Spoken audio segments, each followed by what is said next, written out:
welcome back to another Cruise with Kayfabe. I'm Mongo.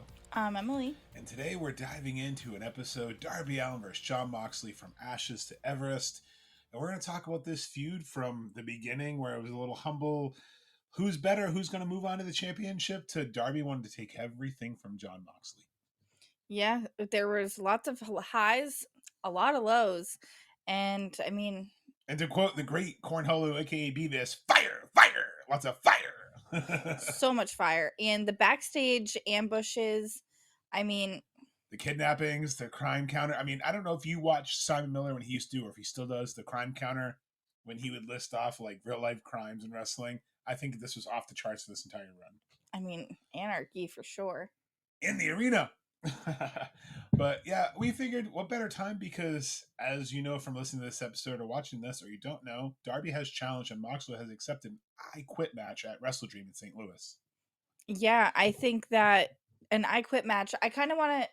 Do we get into that at the beginning or at the end? I think we'll get into it towards the end. This will kind of be the build up towards it, but let's just say, without spoiling too much in the late beginning for now or later, St. Louis is going to see a St. Louis massacre. I'm calling that right now. It's going to be bloody, because this whole feud has been bloody, joint manipulation, painful. You look away. It's lots of ouch moments. And going back and watching the first couple of matches, I saw a lot of things that I didn't see previously. Really interesting to watch even their tag team matches. Like, completely forgot that they teamed up with pretty big tag teams in the beginning. Eddie Kingston, Sting at one point. Like, they kind of worked all around them. They had against Jericho. It was definitely good cohesion, because we'll start at the beginning. It would start in 2019, only a month into the TV deal. November comes around. You have the number 4 contender, Jon Moxley, and the number 5 contender, Darby Allin, essentially fighting to see who's going to move up the ranks and face Chris Jericho, who was the very first AEW champion. He was Le Champion. I mean, we know now that it was Moxley, but that first match on Dynamite, you had this young kid who we got to see his video editing skills, see that awesome promo package where he's carrying around Mox's body bag. From the very beginning, they showcased his film. They showcased his body bag. They showcased every detail of Darby Allin that makes Darby Darby. And I think that that's the key element here, is that he really hasn't changed who he is. He's always just been heart and soul and relentless from the very start of AEW. I mean, just going back and watching his first couple matches that we did, I mean, it's November 2019, and there's already people in the crowd with his face paint. And I remember you telling the story all the time when we met him on the cruise. He didn't think people would recognize him without said face paint, because he didn't realize just in those few months how big he really got. Yeah, he got himself over with the fans in such an incredible way. So I want to take us back to 2019. It's September, October, and our son the previous year was Jeff Hardy at his Catholic preschool. Don't judge. It's what he wanted. He got what he got. He got what he wanted. So we go from him wanting to be Jeff Hardy to now in 2019, he's in kindergarten and he's saying that he wants to, maybe it was first grade, whatever it was, but he wanted to be Darby Allin. And I said, I just want you to be aware that while we're out trick-or-treating, people are just going to think that you're a skeleton. Is that okay with you? And he was like, yeah, Mom, that's okay with me. And I was like, all right, we're going to just like do you up full Darby Allin. But when we go trick-or-treating, if people ask, they just want you to understand.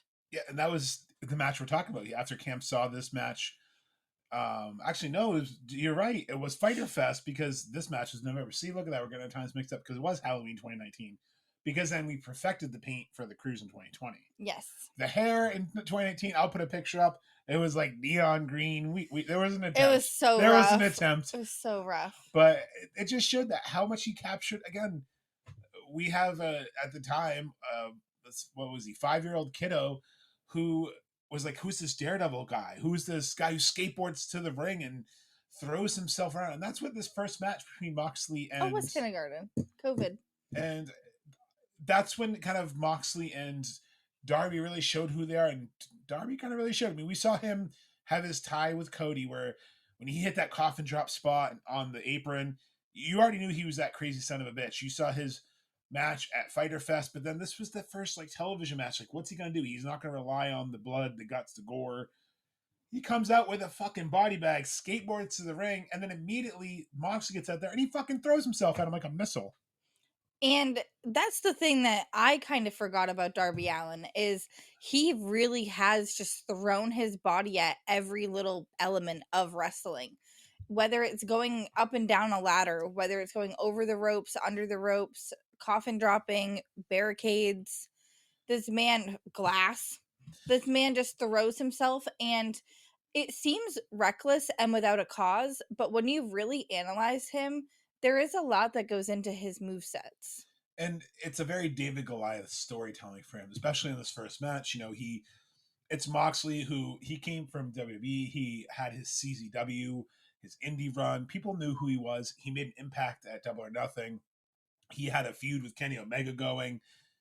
So he was on the up and ups, and Darby's like, I got to make a name for myself.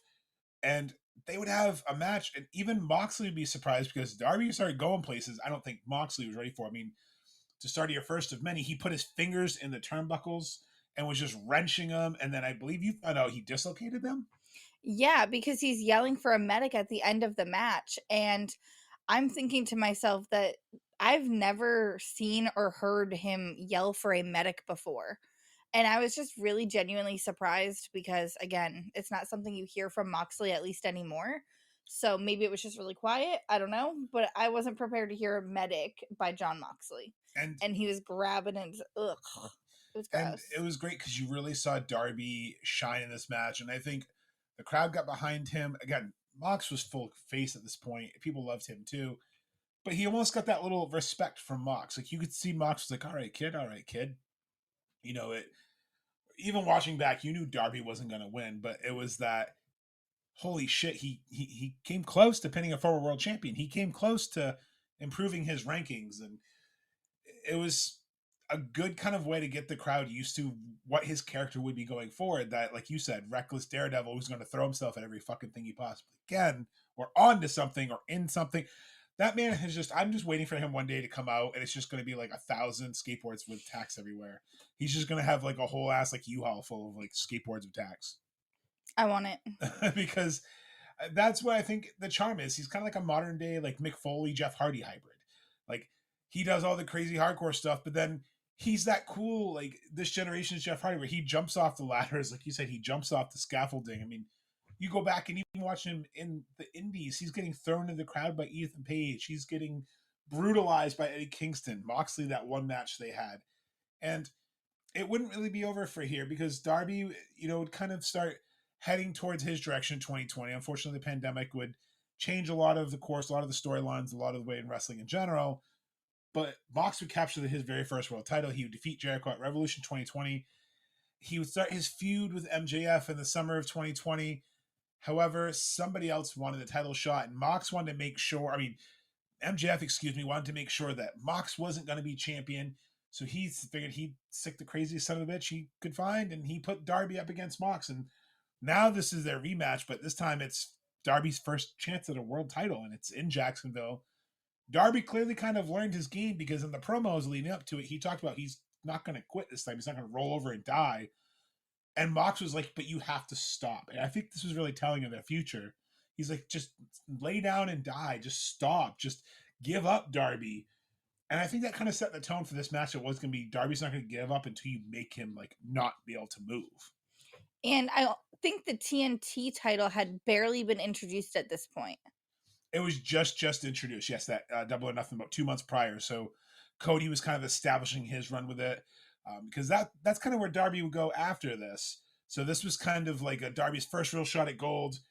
Wasn't quite ready for that gold yet, but this was another brutal match that it set the tone. Darby went, I think, at 100 miles an hour this whole time. Again with the fingers with Mox, dislocated him again a second time. Called for a medic again. He coffin dropped him to the outside. It was pure chaos. And I don't know how many paradigm shifts he took before he finally went down. But that seemed to be the theme, is that avalanche paradigm shift. Both matches now, Moxley's taken him off the third turnbuckle, third or top rope, you want to call it, and given him an avalanche paradigm shift. It kind of always seems like he has to brutalize him in both matches. Yes. And then obviously the Bulldog choke and everything. And eventually it was too much for Darby, but he kind of leaned in towards the end of the match and he basically was like, hey, I love you, kid, but it's not your time. And this kind of became Darby's in promos as well as in that kayfabe, like my hero moment, because Darby would reveal later on that he looked up to Moxley, that when he was kind of breaking into wrestling, he watched his old CZW stuff. He watched his deathmatch wrestling. He watched Moxley on the indies. And when Moxley came to AEW, he was glad he got the Moxley of old. He didn't get the watered down version of himself. He got him true self, his authentic self. And I think that's kind of what ignited this feud as they kind of go further. Yeah, and to deep dive a little bit on Darby Allin for this aspect, I think it's kind of important to recognize that he's always said he didn't really have a favorite wrestler growing up. He says maybe like somebody like Mick Foley, but he doesn't really say like I had a favorite. He will not He like doesn't name it. disclose that because I don't think he had one. I think he just kind of enjoyed what he saw, but he couldn't relate to people. And I think that's why Darby Allin is so important to wrestling because he gives other people someone to relate to. I mean, the way he moves in the ring, we talk about it all the It's time. so I mean, incredible. He's fluid. Like he'll go for like a reversal to go for, you know, reverse grapple, and he'll kind of like slide around you and almost like, I don't want to say ballet because people might pick on that, but it's like skateboarding. It's like he's so fluid with his motions. It's like he slides, he glides. It's almost like he's skating on ice. Him and Kenny Omega have such great footwork, and I know people don't like it, but I love the way they just kind of, like you said, skate around the ring. And he's so fast paced when he does it. It's just slick. Every little piece of it. And like I said, he looks like he's just doing whatever. And I really think that there is a point to it. I think that he does know ring awareness. I think he's aware of where he's at. He knows what he's going to do. And as relentless as it is, I still think that there's a peace of mind with that relentless. I mean, we'll be fair.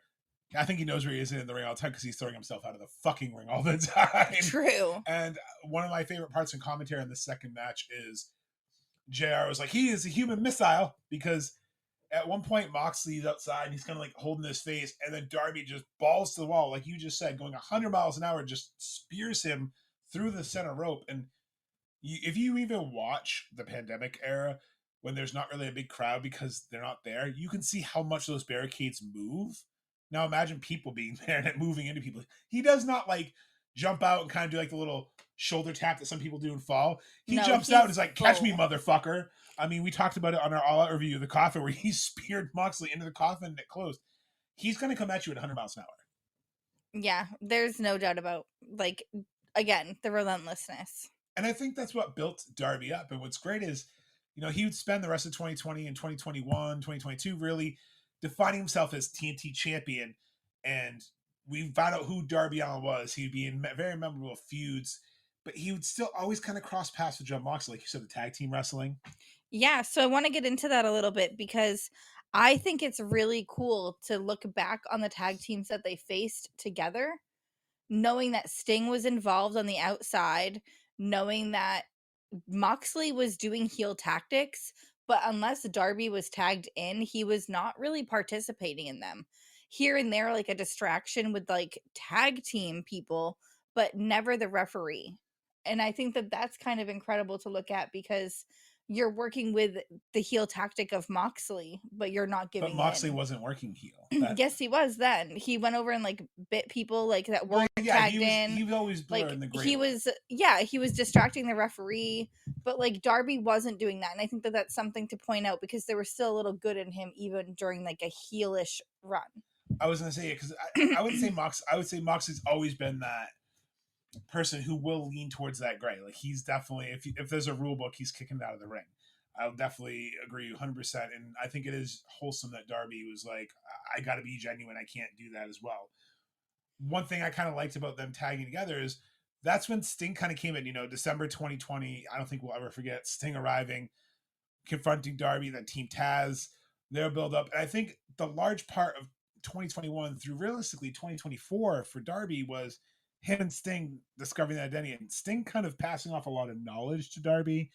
And remember, we talked about in that second match, you're not ready, kid. And the first match, him just kind of happy to be there. Each match, Darby kind of evolved. Not only physically did he seem to always kind of tone up every time they wrestled, mentally he kind of leveled his game up too. And I think the whole partnership with Sting is the best thing ever to happen for Darby Allin.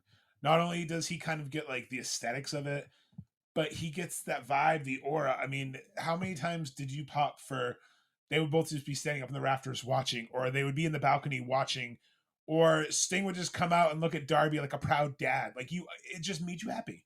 It did. It was feel good moments. And talk about feel good moments. I realized that the first people to call out the team of Mox, Eddie, and Darby was 2.0 and Daniel Garcia in their debut tag match. And Daniel Garcia is currently in the Death Riders. Interesting how this. It was a very interesting match to watch, and just to listen to the commentary and how beloved Daniel Garcia was in that match. It was really heartwarming to see, like, oh, he was the future even then. And I think Darby, going back to your comment earlier about him kind of trying to stay true to himself, I think that metamorphosis through 2024, especially with Moxley saying fuck it and turning to the dark side, I think Darby's always like, listen, I'm AEW 100%. I'm here because, you know, this is the place that gave me the chance. He's loyal because AEW is the place that took a chance on a scrawny kid from Seattle that had no business in wrestling. His own words, not mine. And you see things like how these stories start to intertwine, and it's perfect because Darby was willing to risk everything and anything to get what he wanted, and he finally would win a gauntlet. He'd finally get his world title shot. He's going to go against Bryan Danielson in Seattle area, in Washington State, his home area. He has a chance to win the title against someone he's believed in. And Moxley, you know, starting to lean into the asshole side, basically tricks Darby into putting on the line in a match at Grand Slam. And it was kind of heartbreaking because, I mean, we all knew storyline what was going to happen. We all knew it was there to transfer the number one contendership from Darby to Mox. But part of you had a chance because this is the third time they would meet up in a singles match. And you're like, well, he can't lose 3 in a row, right? I mean, he can't lose 3 in a row. His world title. This was probably the most brutal match these two had so far. Before we get to the other ones, but holy shit! I mean, you had Marina taking the ring mats out, exposing the concrete. You had the ring being ripped apart. Multiple avalanche, paradigm shifts, death riders, whatever you want to call it. Darby being ragdolled, thrown in the ring, choked unconscious, bleeding, you know, flipping off Moxley, trying to just hang on and not give up his title. Moxley biting him, Darby doing everything can. He's just not giving up, but eventually it was too much. And, you know, Moxley would get his future world title shot and eventually get that title. And part of me thinks this is where the story really kicked in high gear because I think Darby felt like he let down the fans. He let himself down at this moment. Yeah, definitely. Like, I think Darby is that person. I mean, if you listen to the original, when Mox came back in September, there was a line that he said that I wrote down. I will burn down the forest to build a new one.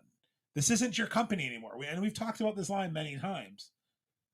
The first kind of real people to be pissed off about that, besides the Ospreys, Darby and Orange were like, no, what the fuck, man? Like, what do you mean you're going to burn down AEW? You're not taking down AEW. And you had Darby, who just helped retire basically his mentor and his best friend Sting. Now I'm going to deal with this asshole who's trying to take over the company. And he did everything he can. And obviously in kayfabe, he got fucking thrown down the stairs. Like, I don't understand why the poor man just can never knock it. In kayfabe, because you totally can fake that. Yeah, I meant like in storyline, he was written off. But, you know, because we obviously know he would go to climb Everest. But think about the year before he even fought at Grand Slam. He got hit by a fucking bus, broke his leg facing Jay White in Boston. So his 2024 was full of injury and setbacks. Foot. What? It was his foot, excuse me. So he had injury, setbacks, couldn't climb Everest. Then he gets thrown down the stairs by Moxley, lost his title shot. Like, I think this, character-wise and real-wise, is where Darby was like, I need to reset. And he climbed Mount Everest. And, you know, cheap plug, check our YouTube channel. We did a great playlist under Darby Climb Mount Everest, a few videos in there, under about 10 minutes each, kind of talking about his journey. We also put the interview from Talk is Jericho, where he also talks about it, where he didn't feel anything but achievement after it. He felt literally on top of the world, and he said he was going to plant an AEW flag there. And he did. He brought AEW flag up there, and he fucking cuts a promo on Jon Moxley, basically saying, hey, I know I'm gone. You got rid of me, but when I come down, I'm taking everything from you. And he wasn't just talking about the title. He was literally saying, I'm going to take everything from you. So I want to ask you, you know, since we have some time, What do you think those words really mean? What do you think Darby meant by "I'm going to take everything from you"? Like, what else could he take from it if he doesn't have the title? The whole group. He could take everything. He's literally, I think, Darby Allin is very. I don't. Literal. Did not know the word. Literal. He's not figurative. Darby Allin is not figurative at all. He is going to take the people around you from you. He's going to show everybody your true colors. He's going to get you to quit. He's going to take your championship. If it's not by him, it will still be with help from him. Like he's going to screw you over at every way possible. Yeah, he's done. Whether, again, like, we don't know. Could Daniel Garcia be infiltrating? And that's Marina's pretty freaking esteemed with him right now. And that's the thing you got to look into is with Darby is his metamorphosis here. Now is after he ascended very Sting-like aura here, when he came down from the rafters at Allin, after you heard that promo from Mount Everest, Sting-like vibes. Him coming down, slow descent, taking out Moxley, coffin dropping the Death Riders, and then just for weeks just in the shadows watching Moxley. Again, Sting vibes. So I love that they're kind of blending. He learned from Sting how to sit back and pick his moments. He is reckless, but you notice he's not stupid. He's not going to run in there and be outnumbered every time anymore. He's learned. He learned not that, I got thrown down the stairs last time because look what happens every time he's in the ring. Nobody comes to help Sting. I mean, no one helps to come help him. He doesn't have Sting anymore. No one's helped him. He's always been on his own. So that is the perfect like transition. Like Sting's gift to him was Sting was always that loner. He didn't really have the help. He had the baseball bat. That was his backup. Darby's got the flamethrower. So I almost kind of feel like they're leaning into that idea of like he learned from Sting that no one else can have your back but you. You need to have your back.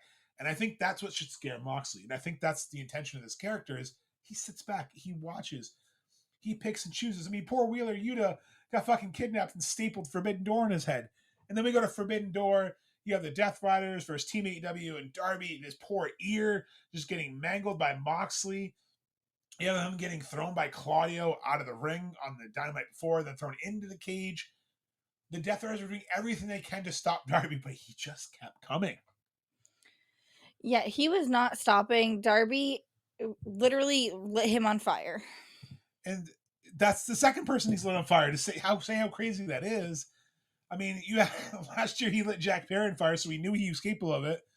And then we have an insane coffin match where, like we've talked about on the All Out episode, you have him spearing the coffin. You have Darby taking a razor's edge on the coffin. You have Pac screaming over. You have them dragging him out in the coffin in a body bag. And then backstage, Darby setting fucking Moxley on fire in the same body bag, and he's still not done. And then he comes out on Dynamite this past week, and he's limping, and he's got the flamethrower, and he's just maniacal. And he tells Moxley, I'm going to challenge you to an I Quit match at Wrestle Dream. Mother of God, I thought it was going to be like an exploding barbed wire or an Inferno match, but we're getting an I Quit match. This is the fifth match. Darby is 0-4 against Moxley.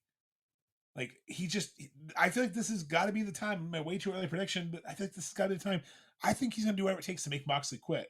I don't know exactly what, but St. Louis, I hope we ain't squeamish. I think that there's going to have to be a way to get the Death Riders away from Jon Moxley. That's the only way he's going to stay with the ability to win. So you need to cut out his group. You need to take them away. Or Darby Allin needs reinforcements and Hangman needs to supply them because, let's face it, Hangman wouldn't be champion right now if it wasn't for Darby Allin. And that's what I'm curious about. Like, who's going to come help Darby eventually? Because no one seems to help. I mean, Jack Perry's not going to help him because he set Jack Perry on fire, and he threatened to set him on fire in the Blood and Guts last year. So you have that bridge being burned, figuratively and literally. The Young Bucks are heels. Orange Cassidy maybe, but he's kind of got his own thing going on right now. I don't know who's left to really help him. I mean, Ospreay is in the hospital healing up. Swerve could come back and help him out. I mean, Swerve loves Darby. So there's Swerve. There is, again, a very big potential of somebody else that infiltrated.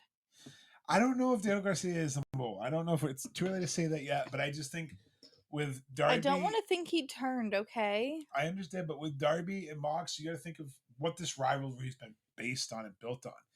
It started out with like a little bit of, you're the number 5 in the company, I'm the number 4. I need to beat you so I can move up number 3. But Darby's like, you're not going to just look past me. And then it turned to he has a title. I'm like, I took you to the limit. I almost had you. And Mox like, hey, not now, but you got it, kid. To then Moxley realizing he could just manipulate him, and he beat the living fuck out of him. And then he has him in a coffin match, and he beats him again, but this time, obviously, with the help of Pac and Death Rider. So it's everything is just Darby keeps getting knocked down and keeps getting knocked down. And we talk about it all the time. TK loves the redemption, loves that arc. Even this I Quit match doesn't feel like it's the end of this feud because Moxley quits, and then what happens? I still feel like there's something going on. There's more to this because Darby has literally said, one, I'm going to take everything from you. He's literally threatened to burn his world down. There was a line that Darby said recently after he challenged Moxley. If you want to burn AEW to the ground, don't be surprised when I'll pull you to the pit and the fire with me. Darby's not going down without a fight, and Darby will destroy himself to destroy Jon Moxley. And I think that's something to kind of keep in mind, too. What do you think? Yeah, I think it's just going to be bad news for Jon Moxley. I really want to see him by himself. I want to see him like tell them, no, I've got this, and be like all cocky and arrogant and thinking that he can do this. And then Darby Allin comes out of nowhere.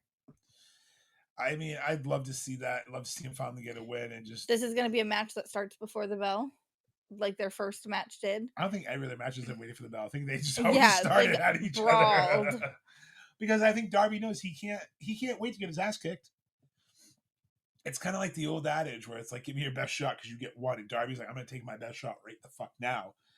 And it works for some matches. There's been matches where he's taken that best shot. And I mean, look at when he beat Miro. Look at when he beat Cody. He took his best shot. When he beat Cody, nobody thought he used everything in his power to dethrone him and win his first championship. Pac was a pain in the ass for him. And he did everything he could. Everyone was always in his way, and he always found a way. MJF is the only other person I think he struggles with. MJF and Mox. So the two biggest dogs kind of in the company are who he struggles with. And I think he's going to get over his issues with Mox. And I think we see that run back with MJF at another time. But Darby's not done. He's going to destroy him. And I think you're right. I think it starts with taking the Death Riders down. And he's got, Willow on his side. He might have Statlander now on his side after what Statlander did. So he's starting to get some support. So then Marina is going to be outnumbered. So now he's got to find some male support to kind of go against the Pac and go against the Claudio. And he doesn't have to worry about Yuta. But he's got to really focus on Garcia and Mox. Because I think Garcia, you made a good point. I think that's who to look out for. Because Garcia wants to prove himself to Moxley. Darby has that history not only in Limitless with Garcia, but like you talked about earlier in the previous tag team matches, their matches they had together. They're both former TNT champions. They both know what it takes to be on top. They both know what it takes to do the thing you don't want to do. Garcia's stomping people's heads in. Darby will set people on fire, tape them up, kidnap them, drag them away in a body bag. Like, they're both going to do what it takes to win. And if Darby has to go through Garcia, he will. And I think that's what the big crux of this feud is. He's going to go through everyone to get to Moxley, to get to the Evil King, basically. Okay, so we're going to have like the 5 layers.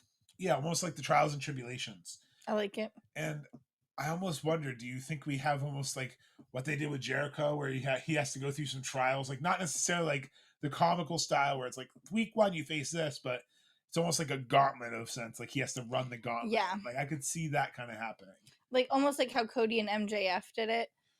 Yeah, not it's a repeated thing, but again, I just think he'll have to run through each Death Rider. Yeah, because I think he has the mixed tag match, so that's already happening. And I think he wants to be the one to just keep going. And he wants to be the one to save AEW. I think he wants to be the one because he's always been the one that says, I don't want the title. I want to be the one that represents AEW. And I think AEW in kayfabe is so important to him, and in real life important to him. He will put himself through a little hell to take down the guy who's opposing and trying to destroy it. And that's the big part of this feud is you have the person who's literally willing to break every rule, hide the title away, beat up the good guys, retire Bryan Danielson in the most god-awful way, be ruthless, destroy people, injure people, put people on the shelf, throw people downstairs, Okay, you want to fight fire with fire? I'll bring a fucking flamethrower. Like, you have that person who's going to match crazy. And Moxley hasn't had too many people who can really match his level of crazy yet. I mean, he had that match with Kenny where they took it to the limits, both barbed wire matches, but no one's really matched him like psychotic for psychotic yet. And I think Darby is the guy who can match him where you go, Jesus Christ, one of you guys is like that. That's the emotions you're gonna get is, oh geez, like the Hangman Swerve match where you're just like you couldn't look. It's gonna be that kind of I quit. I think it's gonna be again not for the faint of heart. It's gonna be hard to watch, but I think Darby gets this moment. Yeah. I think I just realized like an epiphany. What's that? So you've got Jon Moxley, who kind of caters to the older fan base that's a little bit more of the like, oh, blah, blah, blah, technical wrestling. It should be like this. It should be the old way, because that's how he wrestles.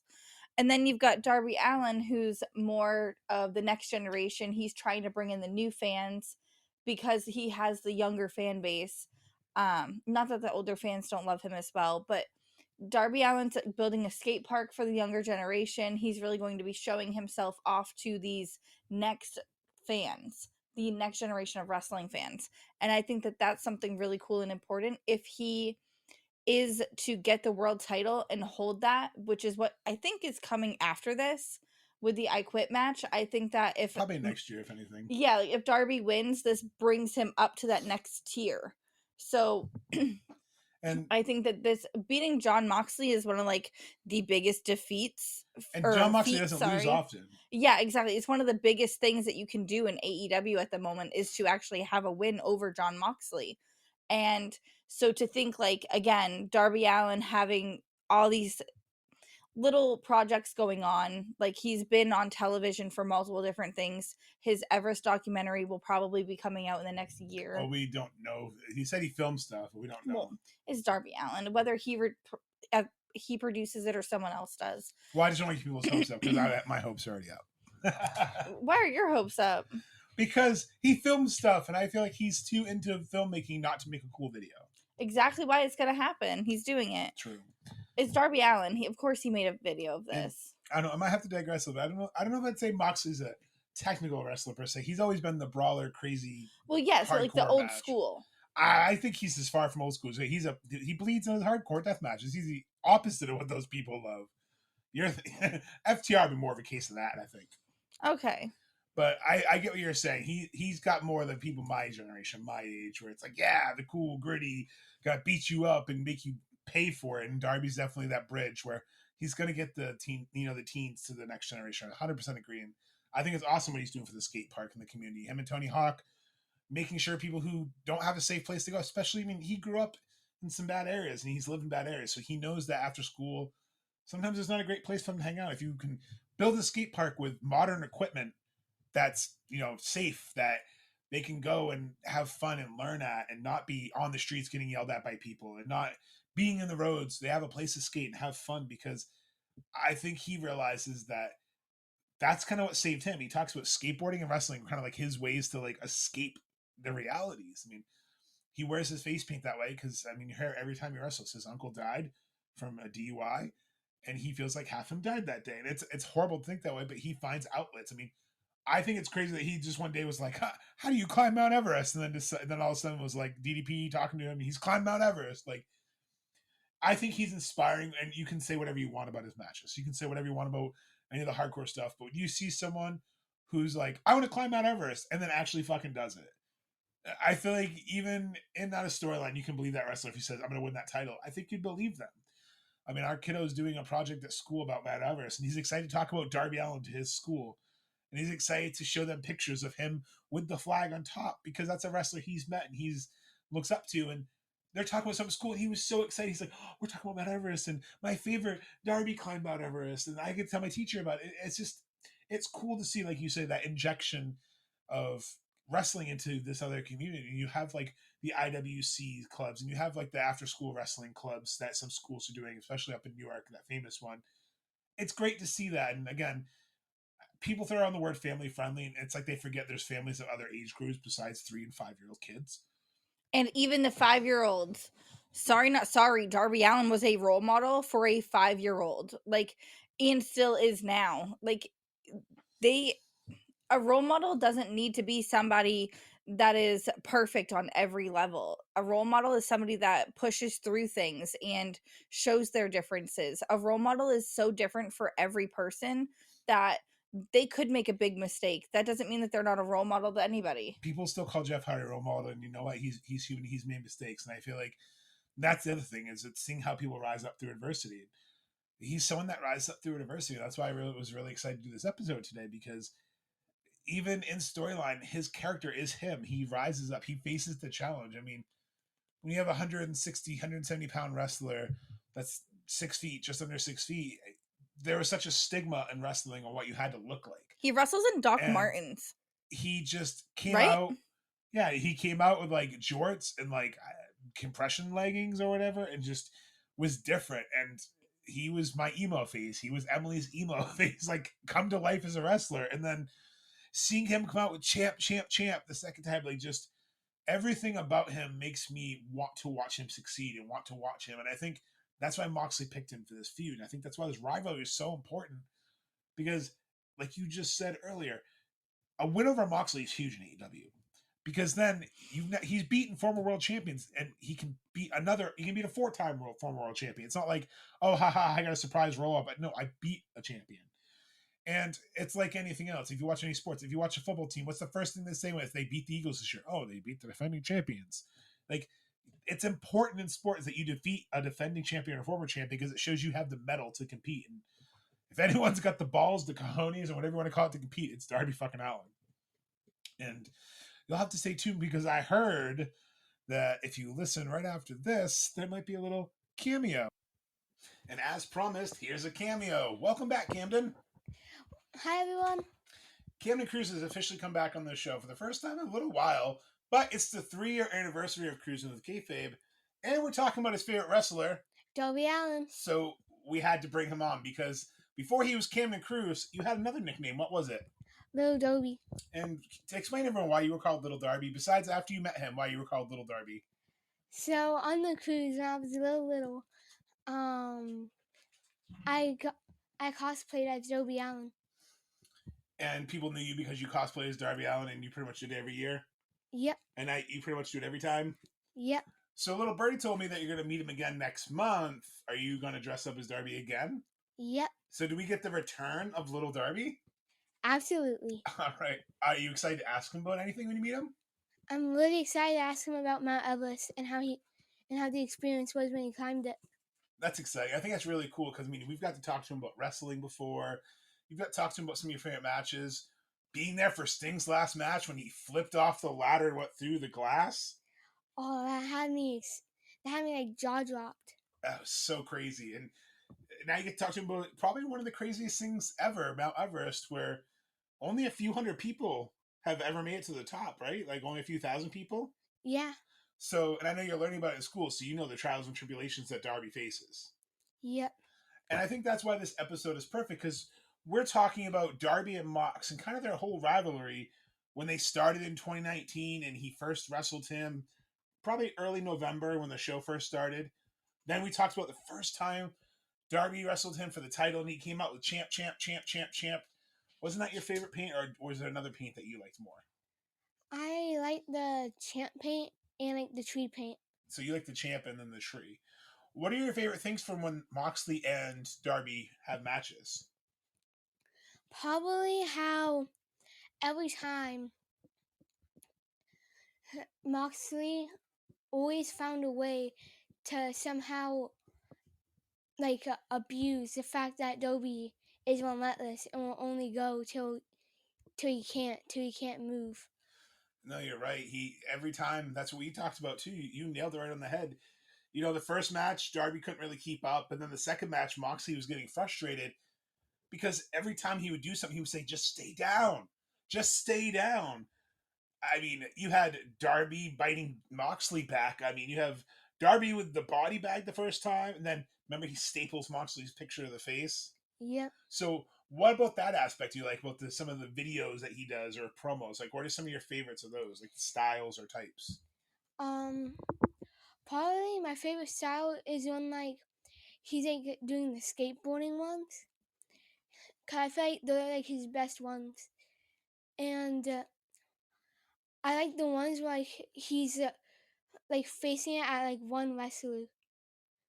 Like he's wearing their face. Yeah.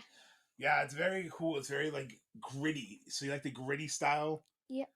I liked that new one he did too, where he lit the wall on fire and he was facing the wall and like he wrote all out in blood. Or like you said, when he's just skateboarding, he's dragging a body bag while he's skateboarding. So you like his aura?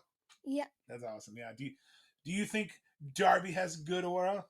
Yep. All right. He probably has the highest aura count of any wrestler All I've right. met. You've heard that here first. He's got the highest aura count of any wrestler you've met. Also, I think I like the fact that when Darby and Mox started out, Darby kind of idolized Moxley for his deathmatch style, and Moxley is kind of a relentless son of a bitch himself. So, what are your thoughts on Moxley when he was a face and before the Death Riders, when Moxley was that kind of like rough badass that you kind of had to go through hardcore, go through hell to beat? How do you think that meshed with Darby's style in those first couple matches? Honestly, I feel like it matched perfectly. They had perfect chemistry. I honestly felt like nothing could have gone wrong with those matches. Or they kind of cringe inducing too at all? Like, do you ever feel like you had to look away, like a car crash or cringe or anything like that? Yeah, like every time like John Moxley like scratches the back of people or like bites them, I just cringe. And then you got Darby, who's just a psycho, who will go, "Okay, I can do that too." Because then we have the steel cage match. Remember at Forbidden Door, Oh yeah. and he was taking the screwdriver in the ear, Yeah. and then Claudio just throws him everywhere. So every time he faces Moxley, there's so much adversity. I mean, let's talk about the lead up to Mount Everest. He had faced Moxley a couple times, didn't win. He's in the C2. He's exhausted. He's been wrestling in the tournament. He just had a crazy match with Ospreay, and he's getting ready to climb Everest after he broke his foot, after he got hit by a bus. I mean, this poor man went through everything, and now Moxley's throwing his ass down the stairs. What'd you think about that one? After everything he went through, going through glass and breaking his foot, not going to Everest for a whole another year, and then right before Christmas, they're like, nope, and they just throw Darby down the steps. I honestly, at that point, I was about to just crash out. Crash out. But it did lead us to, obviously, he took time off and he decided to climb Mount Everest. Cheap plug again. You can check right here on our YouTube channel. Like, subscribe, and comment below. We actually have a whole playlist of Darby climbing Mount Everest. So check that out because he did. And one of my favorite things, I'm going to ask you, what were a couple of your favorite things of the videos you saw from Mount Everest? What was one of your favorites? Probably one of my favorite videos was the one where he did the kickflip. Awesome. So when he's like doing the world's highest kickflip. Yeah. I know. How cool is that? Like, you're up Mount Everest and you still bring skateboarding, which is a big part of your personality. I mean, he's building that skate park. I mean, I think he should be in Tony Hawk's Pro Skater if they ever remake another one. I'll just say that. But all the different stuff he does skateboarding, like you said, he's on Mount Everest where what happens to the oxygen as you go up? It gets lower and lower, and most people have died because either they can't, even with supplemental oxygen, they still can't get enough oxygen, or people try to do it without supplemental oxygen and then they die trying to do the challenge. You sound like you know a lot of research that. I'm proud of you. No, you're right. So do you think him doing a physical activity like the kickflip, that took a lot of like breathing techniques and mastering that kind of challenge of thin air? Yeah, because even on the podcast, he said how he mastered this one breathing technique so that he had an easier time climbing Mount Everest. That was smart. Are you talking about the Talk is Jericho podcast? Yep. Wasn't that cool to kind of hear him speak about Everest in his own words and like what the journey meant for him? Yeah. And I think it was crazy because I know when you and I were watching stuff on YouTube about Mount Everest to learn about Darby's journey, I remember when they started talking about altitude sickness, and they started talking about Camp 4, and the death zone, and just being nervous. And, I remember being scared for him. I mean, you'd ask me every day, any updates on Darby? Any updates on Darby? Any updates on Darby? And I made it a mission to scour. And then when we saw him finally post a picture holding that AEW flag at the top of Mount Everest, what did you think? How did you feel when you saw him on the top of Mount Everest? I'm like, he freaking did it. He did it. I know you just felt so elated, and then you were just like, I hope he comes down. I hope he comes down. And then I'm going to ask you for your reaction because you were watching it live with us. So Allin comes around. Hangman's fighting for the title. Moxley and Hangman, Moxley's gotten forked in the head a bunch of times. It's been brutal. And then the lights go out, and then you just see Darby on top of Mount Everest. He says, on top of the freaking world, John, I'm coming down to take everything from you. And then he descends from the rafters. How did you feel? What did that mean to you? I was screaming out of joy. It was probably one of the most shocking returns I've ever seen in AEW. And it was probably like one of the best productive returns I've seen in AEW. The fact that he even took the time and used the breathing technique and took all that time just to do that promo on top of Mount Everest was just crazy. It is crazy. And then he comes out just like Sting does, comes down from the rafters and attacks the Death Riders and helps Hangman win. And Darby freaking Allin is back. And do you notice a vibe shift in the show since he's been back? Or what do you think? What has kind of changed? I feel like the show has been more upbeat versus when the Death Riders were there and Darby wasn't there. It was more like Did it feel hopeless? Yeah, it felt hopeless. Like nobody was gonna stop him. And then Darby came and he just started beating the crap out of the Death Riders. I like it. So you feel like Darby's kind of like your hope, like, in superhero terms, he's that returning hero, take down Thanos, to take down the bad guys. Yeah. I like it. And then, shockingly, we would have a casket match at All Out. That's Darby's match. I mean, he lost the recent ones, but like he's got this right. And now, thanks to that bastard Pac, Darby loses a coffin match, like casket match. Sorry, I'm gonna get that wrong every time. But what did you kind of think about that match? Like everything you saw in it and kind of the ending. When I honestly thought that Darby was gonna win all the way through until the end, and then I was like one step away from just crashing out. No crashing out here. No crashing out. But I'm guessing you weren't happy. Yeah, I was just shocked at how the bastard Pac returned. I know. I wasn't expecting either short hair, looking like Neville back in the day. And he attacks Darby, and poor Darby takes a razor's edge under that casket and then gets thrown in it, and just, I don't know. But then backstage, he escapes the body bag they put him in. He's got Mox in the body bag, and he sets him on fire. Now, how'd that make you feel? That made me feel happy. Setting someone on fire made you feel happy. Oh, should I be worried? No, only because it was Jon Moxley. Okay. Perfect. So that leads out to him coming out with a freaking flamethrower. Also, someone had the audacity in the comments to say Darby wouldn't use that flamethrower. Can you tell the fans, would Darby use that flamethrower on someone? Yes, but only if they pissed him off. Very true. Can you name someone he did that to? Jungle Boy. Jack Perry. Yeah, he set Jack Perry on fire. And Moxley. Yeah. So we have an official I Quit match for All Out. Darby has never beaten Moxley. Remember, he also forced Moxley to give up his title shot. Remember when he wanted to fight Bryan Danielson in basically his home state, but Moxley convinced him to give his title shot and he brutalized him. So he's 0-4 against Moxley. Do you think, early prediction here for All Out, do you think that Darby can make Moxley quit? Honestly, if he delivers, if he finds a way, if he strategizes to find his weak spots, so if Hangman comes out to help him, if he forks him like Hangman did, if he forks him, okay.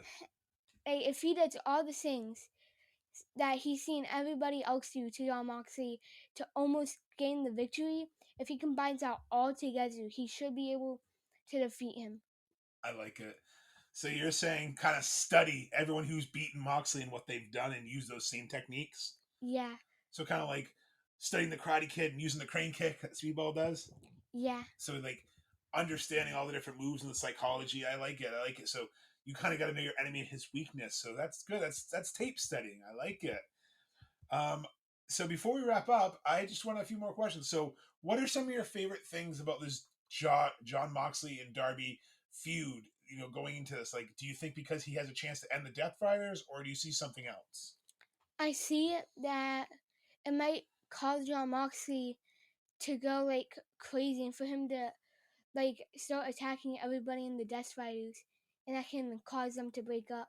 So you see this as being like the downfall because like Moxley just can't believe he quit to Darby and just kind of goes psychotic and starts attacking his friends.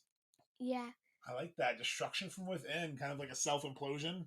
Yeah, because we've already seen him gone a little bit crazy in the last. Yep. You're right. He goes a lot of crazy. All right. So some rapid fire here. What are some of your favorite things about Darby? Probably how he's relentless, and the only way that you can pin him is if you make it so that he can't move. He can't do anything to defend against the pin.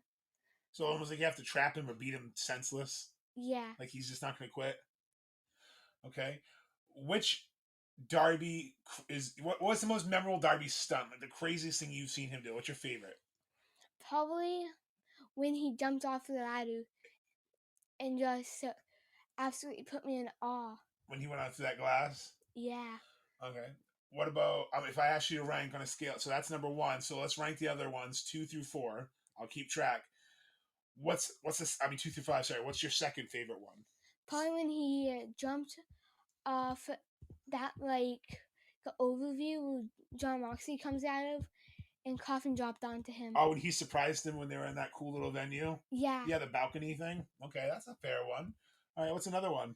Probably when I think this was him. I'm not confused it with another wrestler.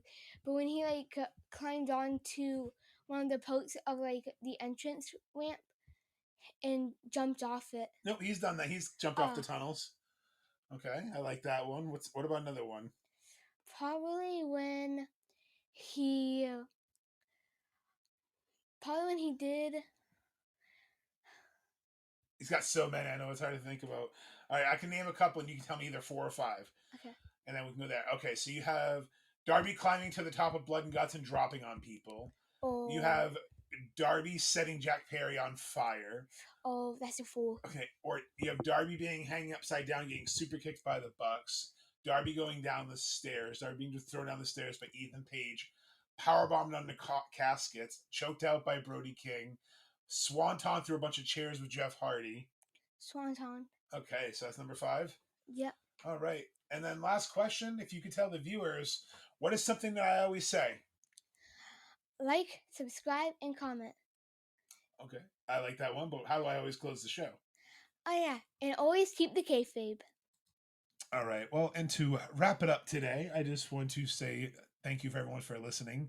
Please make sure you like, follow, subscribe on our YouTube, Facebook, all that jazz, CWK Podcast. You also just do us a huge favor. Just give us a like, comment.